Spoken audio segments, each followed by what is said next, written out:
ម៉ែទៅបួងលាពុកសាងភ្នោះបួសរៀនក្នុងពុទ្ធសា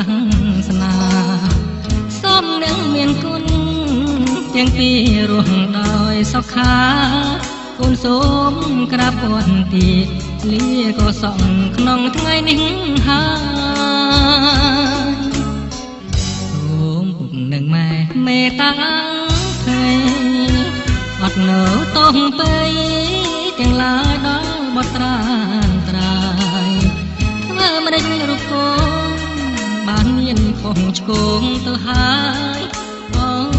ពុកម៉ែពេលនេះណាទៅកូនញ៉ាំខ្លួនព្រោះតែមិនចេះដោយភាពនឹងខ្លោធ្វើឲ្យម៉ែអើកាត់ទុកទួនពុកម៉ែលំបាំងដោយសារចិញ្ចឹមរូបកូនពេលលិនទៅបានភៀងខ្លួនអត់ទងឲ្យកូនផងមកចាំថ្លានថ្លៃពេលនេះរូបកូនបានមានចិត្តក្រេកសែនល្អពុនពេកក៏ព្រោះតែមាននិស្ស័យបួងក្នុងសាសនាសីលានៃព្រះចិនស្រីគឺសែន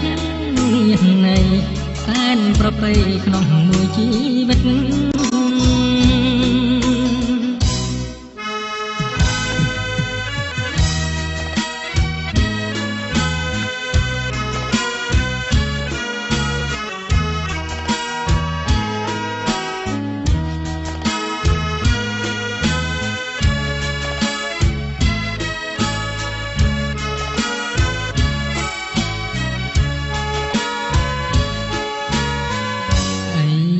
រូបកូនក្រាបទាបបា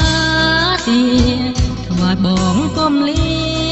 ពុកម៉ែទាំងសប្បាយចិត្តបានបួងបានរៀនហើយបានកសាងសុចរិតបានអប់រំចិត្តសុខទឹកស្ថិតក្នុងក្តីស្ងប់